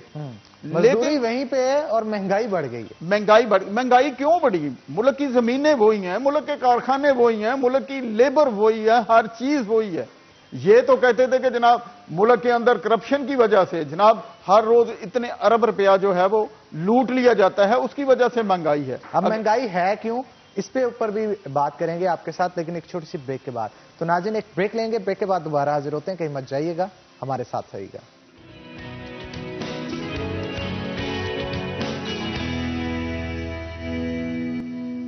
वेलकम बैक नाज़रीन, ब्रेक के बाद खुश आमदीद। जनाब, ब्रेक में हाजी साहब ने एक और इंकशाफ किया है। मुझे बता रहे हैं कि बहुत अच्छे कुक भी हैं हाजी साहब, और खाना बहुत अच्छा बनाते हैं, और इनका ये कहना है कि 20 मेहमान भी इनके पास आ जाए तो 20 मिनट के अंदर खाना तैयार कर लेते हैं। हाजी साहब, सीखा कहाँ से, कुकिंग कहाँ से सीखी? भाभी ने सिखाई?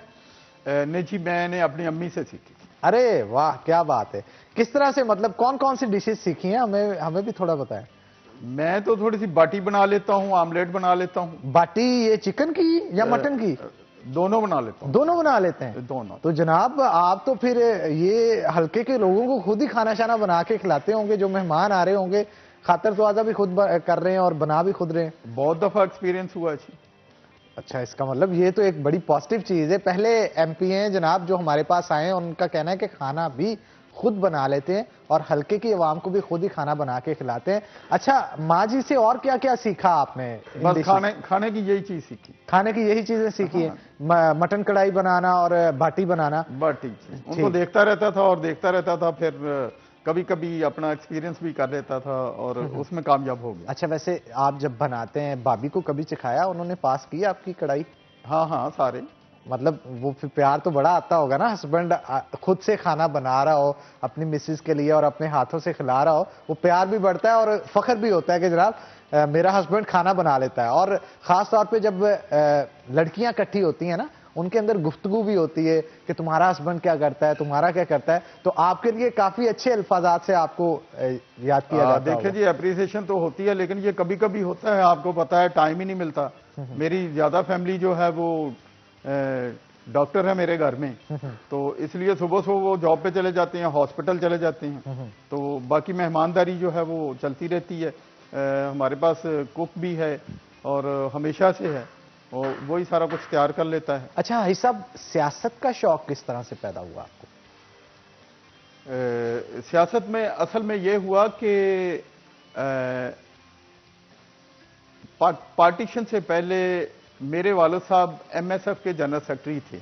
अच्छा, ये पार्टीशन से पहले यानी बरसगीर की बात कर रहे हैं आप? जी, वो जनरल सेक्रेटरी थे, और उसके बाद जब पाकिस्तान आ गए तो पाकिस्तान में आके सियासी मुकातबे फिक्र के लोग मेरे वालिद साहब से मिलते रहते थे। और क्योंकि मैं छोटा था और उस वक्त मैं कभी कभी रफाकत ये हो जाती थी कि मैं उनके पास बैठ जाता था और बातें सुनता रहता था, और उसी जगह से मुझे शऊर पैदा हो गया। कुछ मुझे बुक्स पढ़ने का शौक था। अच्छा, शायरी की या वैसे ही? सारी पढ़ता था। अच्छा, तो बुक्स पढ़ने का शौक हो गया। उसके बाद मैं जब थोड़ा सा मुझे शऊर आया, फिर मैं चला गया स्कूल में, डिबेटिंग सोसाइटी में चला गया, कॉलेज में चला गया, फिर मैंने आर्टिकल्स लिखने शुरू कर दिए। अरे ये छुपे हुए आपके अंदर टैलेंट है, हमें तो पता ही नहीं था जनाब। 20-22 साल मैंने आर्टिकल्स लिखे।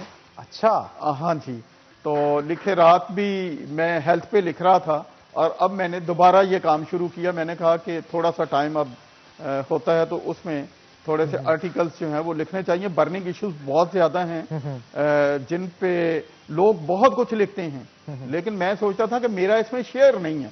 मैं लोगों को पढ़ने वालों से हो गया हूं। बात एक टाइम वो था कि जब लोग मुझे पढ़ते थे। फिर दोबारा पार्टिसिपेशन अब आपने की? दोबारा पार्टिसिपेशन, कल मैंने अपने एक दो साथी थे, मैंने उनसे मुलाकात की, तो मैंने कहा कि यार अब मैं पहले जमात की खबरें भी लिख लेता था, सारा कुछ लिख के जो था वो उनको मैं, ये मेरी एक एक्टिविटीज रहती थी। अब मैंने कहा कि ये एक्टिविटीज मेरी क्लोज हो गई हैं, क्यों ना हो कि मैं दोबारा अपनी बुक्स भी खोल लूं, अपना सारा सिस्टम जो है उसको चैनलाइज कर लूं, और करने के बाद दोबारा लोग मुझे पढ़ें। अच्छा भाई साहब, जो इल्म अदब से मोहब्बत रखता है और शायरी से मोहब्बत खास तौर पे रखता है, उसे खुद भी कभी ना कभी मोहब्बत हुई होती है। तो लड़कपन की बात करें, आपको भी कभी मोहब्बत हुई किसी से? देखिए जी, दुनिया बड़ी हसीन है। आहा, अल्लाह ताला ने बड़ी नेमतें पैदा की हैं। तो हम ये बात कहते हैं कि एक इंसानी मोहब्बत, इंसानी मोहब्बत मैं कहता हूं कि हर शख्स के होनी चाहिए। वो दिल ही मुर्दा है जिसमें इंसानी मोहब्बत पैदा ना हो। लेकिन दानश्वर जागा आपके अंदर का। उसके अंदर होता क्या, उसके अंदर चीजें कौन सी होती हैं? हमने एक म्यार बना लिया है। देखिए, खूबसूरत मंजर। मुझे शुरू से शौक था कि मैं पार्क बनाऊं, मैं खूबसूरत पौधे लगाऊं, मैं खूबसूरत लैंडस्केप करूं, और मुझे बचपन से शौक था। आप अंदाजा करें कि 1987 में उस वक्त काउंसलर होते थे और 64 हल्के होते थे फैसलाबाद के। अब तो ये 250 के करीब चले गए, 2.5 से, तो मैं सिर्फ 64 हल्के होते थे। और उस वक्त मैं उस गार्डन ब्रांच का मुझे इंचार्ज बनाया गया, और इसलिए मुझे बनाया गया कि मुझे बागात का बहुत शौक था। 1986 में मैंने 6 पार्क बनाए। हम स्टूडेंट्स इकट्ठे हुए, और इकट्ठे होके हमने पैसे इकट्ठे किए, और करने के बाद हमने पौधे खरीदे, और हमने अपने विजन से लैंडस्केप की। और उसमें ये चलते चलते ये चीज आ गई कि हमारा ये था कि एक खूबसूरत माहौल पैदा किया जाए। जब खूबसूरत माहौल पैदा होगा तो ऑटोमेटिकली लोग जो हैं वो अपने आप को संवारना शुरू कर देते हैं। तो उससे मेरी बुनियाद चली, और चलते चलते बहुत सारी जगह भी देखी, बहुत सारे लोग भी देखे होंगे। लोग भी देखे जी। जो पॉलिटिशियन होते हैं ना जी, ये ज्यादा करीब से लोगों को देखते हैं, इनको लोगों के मसाइल का भी ज्यादा पता होता है, और ये चीजें भी ज्यादा बगौर देख लेते हैं।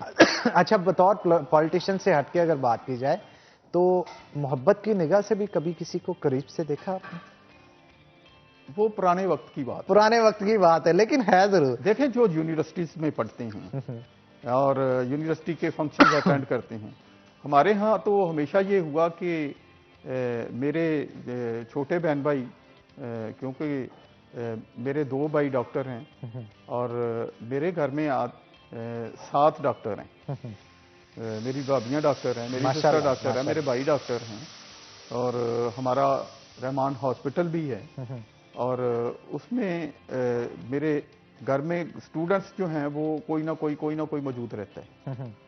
तो उसके बाद जो फंक्शंस होते हैं वहाँ पे भी जाना होता है, कॉलेज में भी जाना होता है, यूनिवर्सिटी में भी जाना होता है। तो मैं समझता हूँ कि अब बहुत म्यार जो है एजुकेशन का भी बेहतर हो गया है, लोगों का स्टैंडर्ड जो है वो बहुत बेहतर हो गया है। पसंदीदा शायर कौन है आपका? मेरे इलामा इकबाल। लामा इकबाल। इकबाल की कोई शायरी जो आपको याद हो, आप सुनाना चाहें, या इकबाल की नहीं तो किसी की भी कोई?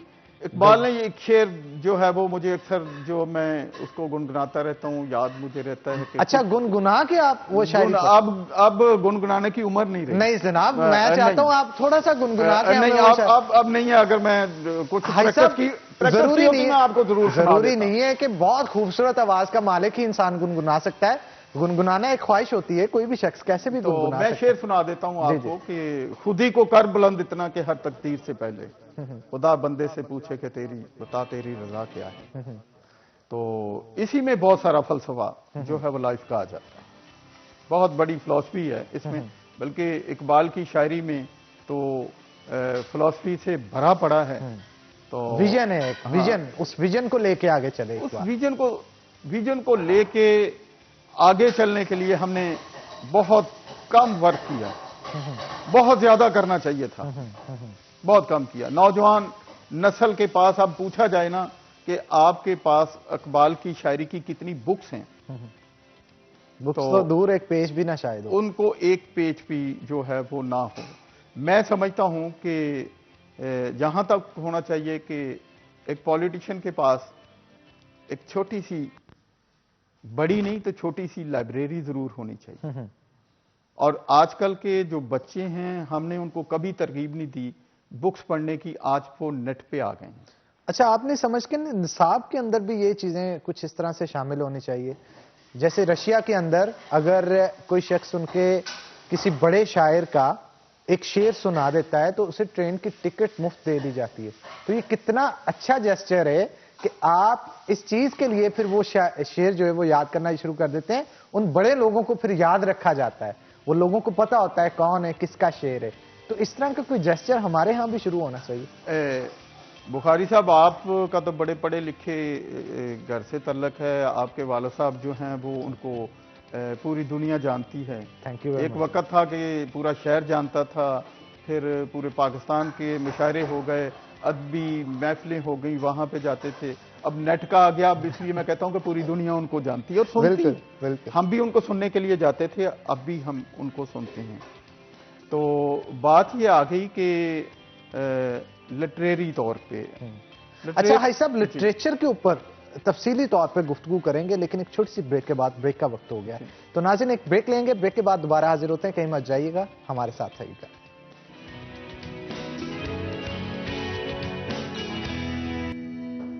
वेलकम बैक नाज़रीन, ब्रेक के बाद खुशामदीद। जनाब, हमारे साथ साबिक एमपीए हाजी खालिद सईद मौजूद हैं, मजीद गुफ्तगू उनके साथ करते हैं। ब्रेक में हाजी साहब बता रहे थे कि इनका अबीर अबू ज़री के साथ, जो कि मारूफ शायर रह चुके हैं हमारे शहर फैसलाबाद के, और उनके नाम पे कई अहम शायराएं जो हैं वो भी मंसूब है। क्या कहेंगे, आपकी मुलाकात भी उनसे होती थी, शायरी भी सुनते थे, कैसे शख्स थे वो? बाबा जी बहुत अच्छे शायर थे।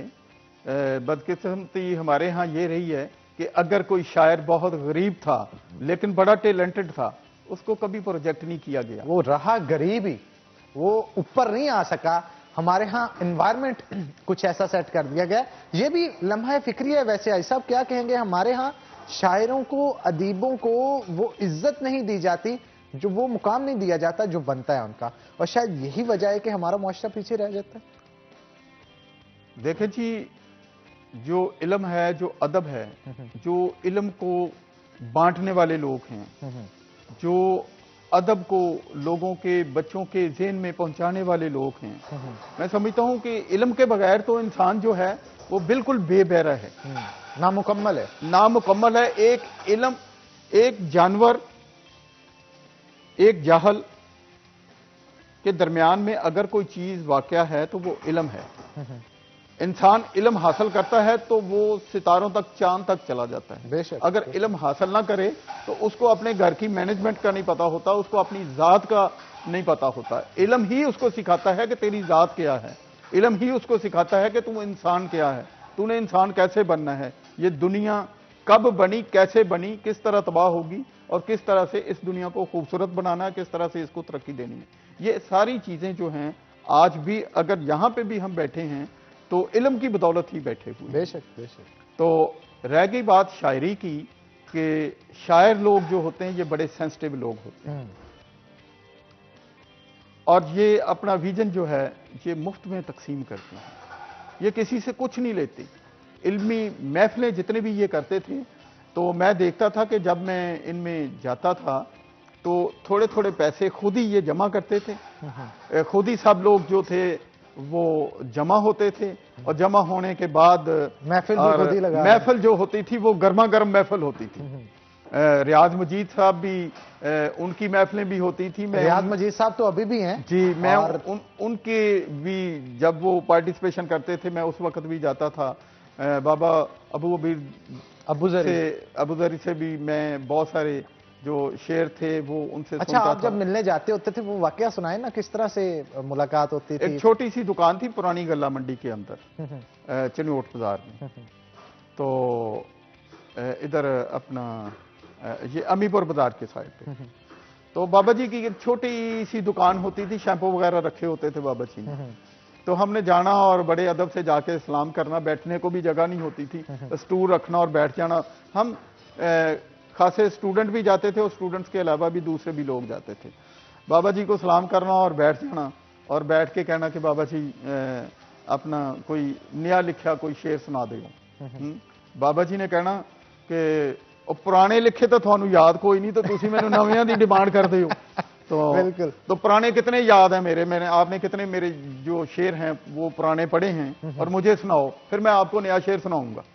तो हमने 2-4 उस वक्त जो देखना कि बाबा जी की डिमांड ये है कि हमने 2-4 शेर जो थे वो अशार को याद कर लेना और बाबा जी को सुना देना। तो बाबा जी ने बड़ी शाबाश देनी और बाबा जी से हमने शेर सुने। बाबा जी माशरे की जो हकीकी अक्कासी है, बेशक वो ग्राउंड रियलिटी को उजागर करते थे और उस जैसा आदमी हमने खो दिया। बेशक हमने उसको रुला दिया, हमने उसके अदब की इज्जत नहीं की, हमने बाबा जी की कदर नहीं की, हमने वक्त की इज्जत नहीं की। और अब उनके जाने के बाद अहम शायराओं के उनके नाम से नाम रखने का क्या फायदा? जिंदा शख्स को वो अहमियत नहीं दी आपने जो देनी चाहिए थी।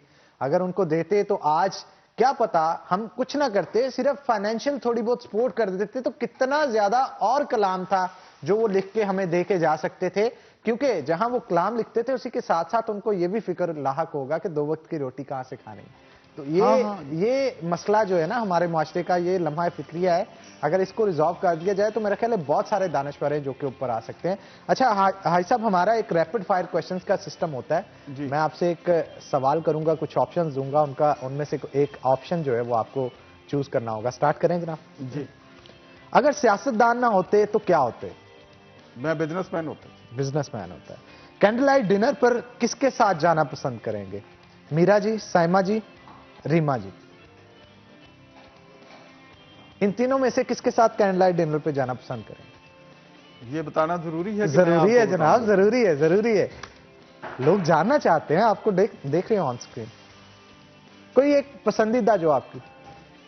मीरा जी, साइमा जी और रीमा जी।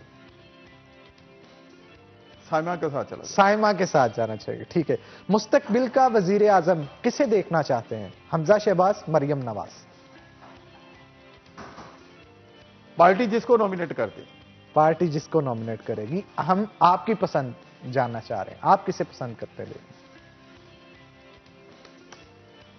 परेशान क्यों हो गए भाई साहब? कोई मैं आपको ये बताता हूं कि देखें कि हमारे यहां तीनों में टैलेंट है, तीनों में टैलेंट है और तीनों में कोई कम नहीं है।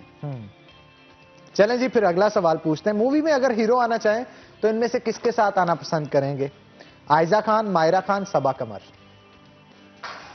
मायरा खान के साथ। मायरा की खूबसूरती के जलवे जो हैं वो काफी लोग उससे मुतासर है, तो आप भी अगर मूवी में हीरो आना चाहेंगे तो फिर मायरा के साथ ही इसका मतलब आना चाहेंगे। उस्मान बुज़दार की जगह अगर किसी को वजीर आला बनाना हो तो आप किसे बनाएंगे इनमें से? मियां ताहिर जमील, फकीर हुसैन डोगर, शेख इजाज।